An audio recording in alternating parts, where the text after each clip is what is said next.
Shakespeare once imaginatively said, "All the world's a stage, and all the men and women merely players." When I first read this line in the sonnet that he wrote, I didn't understand. It went over my head. The analogy made no sense. But fast forward a year later, I join a stage play, and I am outside the stage, an extra, just screaming, "Long live the king! Long live the king!" Screaming out of my lungs until my throat gives out. And that's when it made sense. The pieces fell together. There's something interesting, something unique, something non-conventional about viewing stage as an analogy for life. Life is a grand production, and we as actors, we follow a script. There are some scenes that you like, some scenes that you don't. That is what life is. You make entrances that you like, and sometimes you make exits that you're forced to do. But everyone tells you the same thing. Follow your script. And as an actor, I can assure you, you are taught and you are experienced through everything that you do in a production to see the script through. But what happens when you don't? What happens when you go beyond the script? It's a bit challenging, but that is something I did, almost. As an Indian kid growing up in an Arab Gulf society, I was very, very worried about where my script was headed. Does my character pursue medicine after intermission? Does scene 25 involve me studying engineering? It seemed like the only two options that made sense. So I did what any self-respecting individual would do when confronted with an existential crisis. I turned to Shakespeare. I decided to take acting a little bit seriously. I turned to performance.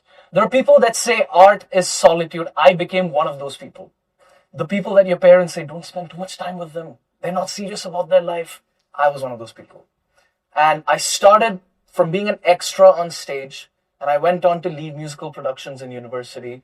I performed at Dubai Opera, Expo City, community theater spaces here in the UAE, and commercials and short films under my belt, and a career spanning 11 years, and a realization hit me. A very grim realization. This is a cutthroat market. There are millions of actors fighting tooth and nail in an audition room for even 30 seconds under the spotlight. So I had to prioritize survival. I had to think of a way to make it in this world. But that is not in an effort to rid myself of how much I love acting, how much I pursue this with commitment, with dedication. And teaching came to mind.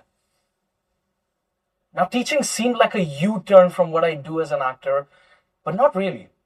In my life growing up, teaching was ubiquitous.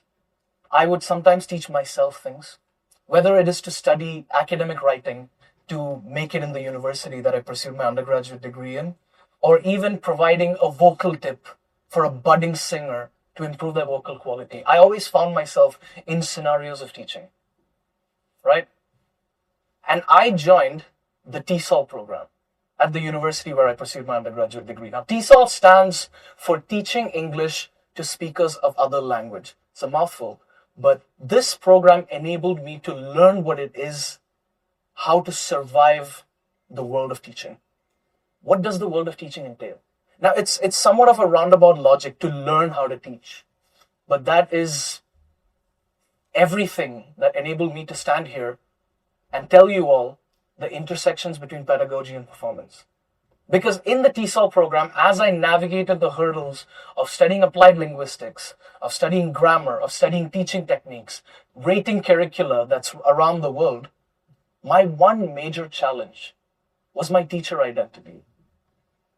Now, a teacher identity is no different than the identity that we have for ourselves as individuals. How we present ourselves to society, how we present ourselves to people around us.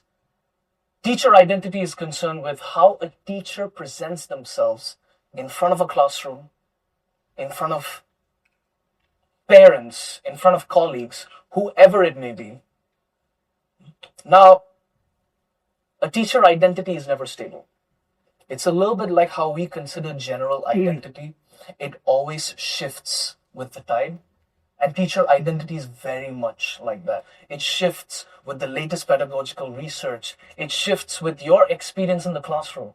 You might join an institute with an idea in your head, and then maybe 5 sessions in, there's something different. There's something different about the students. And now there's an overhaul. Now you're not where you started off. You're somewhere completely different. Now, how do I negotiate a world of stage, spotlight, scripts to a world characterized by lesson plans, a classroom, and students? I turn to Shakespeare, right? Because what is life without Shakespeare? He's ubiquitous just as teaching is in my life. And the idea that life is a stage, that stage is somewhat a microcosm of the world around us, I decided to apply it into my teaching identity. What if I were to imagine the classroom as a space, as a stage, and the teachers are actors acting out a lesson plan, which is the script, to an audience that is students in a classroom? And that's when it struck me, right? What if I were to combine my identity as an educator with my identity as an actor, and boom, EducActor. Now, this was a eureka moment for me and no one else, because everyone kept asking the same exact question. What are you talking about? Right? Because when the announcements went out for the talk, everyone pointed out the same thing. You misspelled educator. Because they thought I was being delusional, but bear with me. In many ways, teaching is a performance. Like, a teaching is not a grand musical production or a grand theater play. But there's something to be said about a teacher wearing a mask and having to be a certain way in front of students. Now, for a second, imagine you are a school kid. You wake up at 5 a.m. to catch the bus to go to a class that starts at 7 a.m. And there is something inviting when a teacher just walks in like, "Good morning, class. How are you?" Instead of,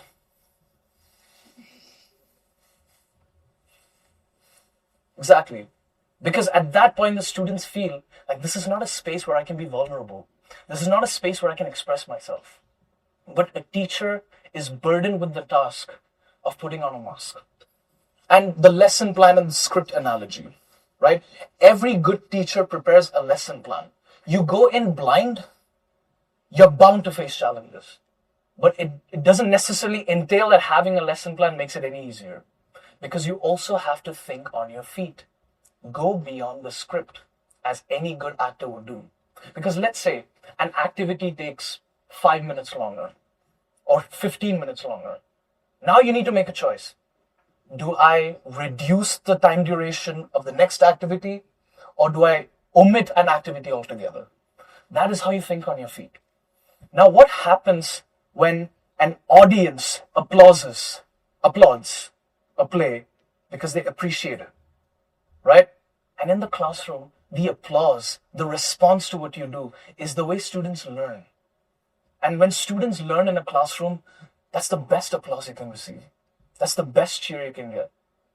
Now, why? Why am I droning on about pedagogy and performance in a TEDx space? In an era of growing technological advancements, pedagogy and performance are two actors waiting to have a dialogue. Both of them have had monologues throughout the years. Now, show of hands or any manner of response. How many of you, when I say the word classroom or education, think of a space characterized by a flurry of students seated at one side of the room and a singular authoritative teacher standing, pointing to a screen? Alarming, right? But what that does, and what this shows me, is that we need to change. We don't need to cherry pick the change that happens in this world. Pedagogy and performance are waiting to have a dialogue. Because it's time for teachers to push the envelope. It's time for teachers to reimagine the classroom space. It is no longer the unidirectional space of teacher and student and the transaction is like this. Because now, classrooms are dynamic spaces. with real individuals, real differences, real feelings. And if you want to prioritize education, you do not enforce discipline. Education is a process that requires discipline. So it is a kind, it is a caring, it is a compassionate transaction. And when you think of the classroom as a space that evolves, that keeps moving, that keeps progressing forward, that changes the way you as a teacher experiences education alongside a student there learning from you. And it is time for change. What better time for change? Keep pushing the envelope. Now, for any budding teachers out there, when you write a lesson plan, think of it as a script. Give yourself directions. Give yourself space to confront challenges and to celebrate your victories. As a teacher, you are just as, entitled to celebrate the joy you feel when you pass on education to students, just as much as a student feels when they've learned something new. And if it takes a self-respecting individual turned into an actor to stand here and tell you that the classroom is a stage, then so be it.